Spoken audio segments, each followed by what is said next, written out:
Master minds commerce చదవాలనుకునే 10th inter విద్యార్థుల తొలి ఎంపిక. మానవతర గారు, ఇవన్నీ ఇప్పుడు మీరు చెబితే ఏదో దెయ్యాల వేదాలు వల్లించినట్టు ఉన్నాయి. ఎందుకు దెయ్యాల వేదాలు? ఎందుకు చెప్తానండి, ఇవన్నీ మీకు తెలిసి ఉండి కూడా ఎందుకు ప్రజలకి మోసం చేశారు, ఎందుకు మాయ మాటలు చెప్పి మీరు అధికారంలోకి వచ్చారు? మాయ మాటలు చెప్పలేదు, ప్రజలకు మేము అప్పుడు చెప్పినాం. తెలంగాణ అనేది అప్పుల కుప్పగా మారింది. కేసీఆర్ ఆస్తులు పెంచుకున్నాడు, సొంత విమానాలు కొనుక్కున్నాడు. కాబట్టి ఈ రాష్ట్రాన్ని కాపాడాలంటే కాంగ్రెసే దిక్కు. గతంలో ఆర్థిక వినియోగంగా మిగులు బడ్జెట్ తో రాష్ట్రాన్ని అప్పచెప్పిన 16,000 కోట్లు అంటే ధనిక రాష్ట్రం అని కేసీఆర్ ఒప్పుకున్నాడు. ఇలా ధనిక రాష్ట్రం, మరి కాంగ్రెస్ హయాంలో ధనిక రాష్ట్రం ఎట్లున్నది, ఇలా అప్పుల కుప్పగా ఎట్ట మారింది? ఆ పాలకుడి యొక్క నిర్వాహకం వల్లే ఇదంతా జరిగింది. ఇప్పుడు సెక్రటరేట్ ఉన్నది, ఉదాహరణ నేను ఉదాహరణ చెప్తే ఎందుకు దివాలా తీసిందో. సెక్రటరేట్ ఉన్నది, ఎవరు కూల్చమన్నారు? 100 ఏళ్లకు సరిపడే సెక్రటరేట్ ఉన్నది. అవసరం మనకి?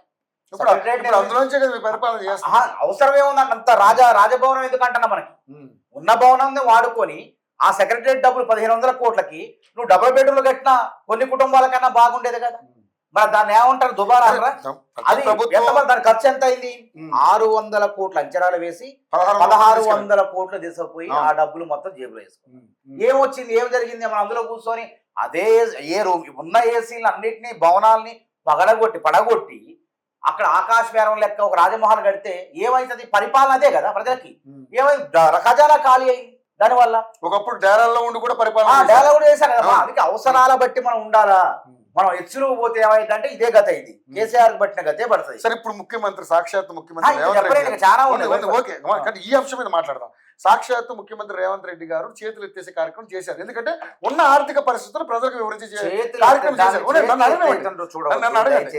ఉన్న ఆర్థిక పరిస్థితుల్ని ప్రజలకి, ఉద్యోగులకి చెప్పే ప్రయత్నం చేశారు. కానీ యాక్సెప్ట్ చేస్తారా ప్రజలు? ఊరుకుంటాయా? ప్రజలు అనుమతిస్తారు, అంగీకరిస్తారు. ప్రజలకు వాస్తవాలు కావాలి. చేతకాని ఎందుకు చేశారు? గతంలో పాలించమని ఈ రాష్ట్రాన్ని అభివృద్ధి పదాలను నడపమనిస్తే సొంత ఆస్తులు కూడగట్టుకున్నాడు కావాలని చెప్పి దుష్ప్రచారం చేస్తాడు, విష ప్రచారం చేస్తాడు. ప్రజలు మాత్రం ఒక ఆలోచన కంట కనిపెడతారు, ఆలోచన చేస్తాడు. రేవంత్ రెడ్డి రేవంత్ రెడ్డికి ఆయనకి తేడా చూడండి. ఈయన ఢిల్లీ పోతే ప్రజలతో కలిసి ప్రయాణం చేస్తాడు రేవంత్ రెడ్డి. కేసీఆర్ సొంత విమానం 100 కోట్లు పెట్టి విమానం కొనుక్కొని ఢిల్లీ పోయిండు, చైనా పోయిండు. మరి కేసీఆర్కి రేవంత్ రెడ్డి తేడా లేదా? ఎక్కడ దుబారా ఉంది? కేసీఆర్ లో దుబారా ఉంది కాబట్టి తెలంగాణ దివాలా తీసినా ఒత్తుకుంటున్నాం. అయినా మాకు అవకాశం ఇచ్చారు కాబట్టి ఆ ఇచ్చిన అవకాశాన్ని నిలబెట్టుకునేందుకు మేము ప్రయత్నం చేస్తాం. అందుకే అంటున్నా, గజయితగా లెక్క శ్రమిస్తాడు. అప్పుల ఊబిలో కూరుకుపోయిన రాష్ట్రాన్ని అభివృద్ధి పదం నడిపేందుకు రేవంత్ రెడ్డి ఎట్లా ఒక పక్క జపాన్, దావోసు, చైనా, మన ఉత్తర కొరియా అటుపోయి ఇటుపోయి దాదాపు 2,00,000 కోట్లు పెట్టుబడితో కొన్ని ఒప్పందాలు ప్రారంభమైంది. కొన్ని సంవత్సరాలు ఇన్ఫోసిస్, అమెజాన్ క్యాంపస్లు ప్రారంభమైంది. తర్వాత BMW కార్లు, చైనా కార్ల సంస్థ ఇక్కడ పరిశ్రమ ప్రారంభించింది.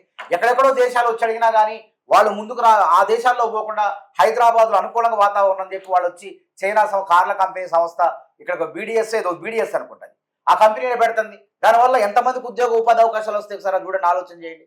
కాబట్టి కేంద్ర ప్రభుత్వం తప్పు కూడా ఉంది ఇందులో. కేంద్ర ప్రభుత్వం మనకి ఇవ్వాల్సిన డబ్బులు ఇవ్వదు. 1,63,000 కోట్లు అడిగితే చెప్పులు అడిగేదాకా ఢిల్లీ తిరిగి. అందుకే ఆయన ఆవేదనతో మాట్లాడిండు. ఇప్పుడు ప్రభుత్వము అప్పులు తీసుకొస్తున్నారు, ఆస్తులు తనఖా పెట్టి. ఇప్పుడు రేవంత్ రెడ్డి గారు ఇటువంటి వ్యాఖ్యలు చేయడం వల్ల ఈ తెలంగాణ రాష్ట్రం పరువు పోయిందని ఎవరు ఎందుకు అవుతుంది అంటున్నా. ఇప్పుడు మీరు అప్పుల కోసం ట్రై చేస్తా ఉన్నారు. ఎవరు మాత్రం తెలంగాణ చూసి అప్పులు ఇస్తారు? ఈ ముఖ్యమంత్రి ఇలా మాట్లాడుతుంటే ఈ అప్పులు ఎలా వస్తాయి? అప్పులు ఎట్లా వస్తాయి అంటే ఆస్తులు చూసి వస్తాయి. కట్టగలగడా? ఎందుకు అమ్ముతాం? గతంలో అమ్మారు, ఇప్పుడు ఏమైనా అమ్మినాం? 16 నెలల్లో 1 ఎకరం అమ్మకుండా, అవినీతి చేయకుండా ఇవాళ రాష్ట్రాన్ని నడుపుతున్నాం లేదా? 3,74,000 కోట్ల తలసరి ఆదాయాన్ని పెంచడం లేదా? మరి తలసరి ఆదాయం పడిపోవాలి కదా.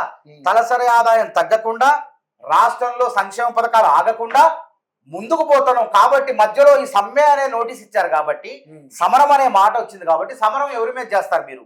దయచేసి అన్నాడు. ప్రభుత్వమే చేస్తారు.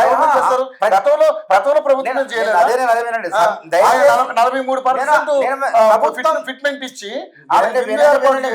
వాళ్ళందరూ నక్కులు చేసుకున్నారు. అదే అంట కేసీఆర్ గారు ఎప్పుడో చేయాల్సిన పని ఆలస్యంగా, జాప్యంగా చేసిన. అందుకే ఆయన ఆవేదన ఏంటంటే, ప్రభుత్వం అంటే మేము సభ్యులమే కదా, ప్రభుత్వంలో భాగస్వామ్యమే కదా, ప్రభుత్వ ఉద్యోగులు, ప్రభుత్వంలో పాలకులు భాగస్వామ్యం కదా. ఇప్పుడు మనమందరం కలిసి 89% మంది జనాభా కోసం కొట్లాడతాను, వాళ్ళకు అభివృద్ధి చేయడం కోసం మనం ఉన్నాం. ఎన్నిక కాబడ్డాం, మీరు నియామకం కాబడ్డారు ఉద్యోగులుగా. మీరు ఆలోచించి అడుగులు వేయండి, జాగ్రత్తగా ఆలోచన చేయండి. మీకు కాదంటం లేదు. కాకపోతే మీరు ఇప్పటికిప్పుడే కావాలని కూర్చుంటే నన్ను కోసినా నా దగ్గర డబ్బులు ఎవరు ఉన్న మాట కొండా బద్దలు కొట్టినట్టు కొట్టిండు. ఇందులో మంచి ఉందా చెడు ఉందా, లేదంటే మసిపూసి మారేడికాయ చేసి తీయగా మాటలు చెప్పి గొంతుపోయమంటారా? మంచి ఉంది, ఉన్న విషయాన్ని ఉన్న నిజాన్ని బయట పెట్టండి మీరు మంచిదే, కానీ మీ డొల్లతనాన్ని మీ వాస్తవం. దాని వల్ల రాష్ట్రానికి వచ్చిన ముప్పు లేదు. ప్రపంచ ఆదాయం వచ్చేవాళ్ళు పెట్టుబడులు పెట్టేవాళ్ళు పెడతానే ఉన్నారు, 4వ సిటీ తయారైతేనే ఉన్నది. దానికి వచ్చిన నొప్పేవాడికాయ అంటే ప్రతిపక్షం వాడికి, ఎందుకంటే ఉన్నమాట చెప్పిండు కదా. కాబట్టి ఏం చేయాలో విమర్శించాలంటే ప్రభుత్వాన్ని ఈ వంక తీసుకొని ఈ విధంగా ప్రభుత్వాన్ని బద్నాం చేయాలనే ఆలోచనతో ప్రతిపక్ష పార్టీలు ఉన్నాయి. మరి అక్కడ కేంద్ర ప్రభుత్వం ఒప్పించి ఈరోజు అది కూడా అంతే. మాస్టర్ మైండ్స్ కామర్స్ చదవాలనుకునే 10th ఇంటర్ విద్యార్థుల తొలి ఎంపిక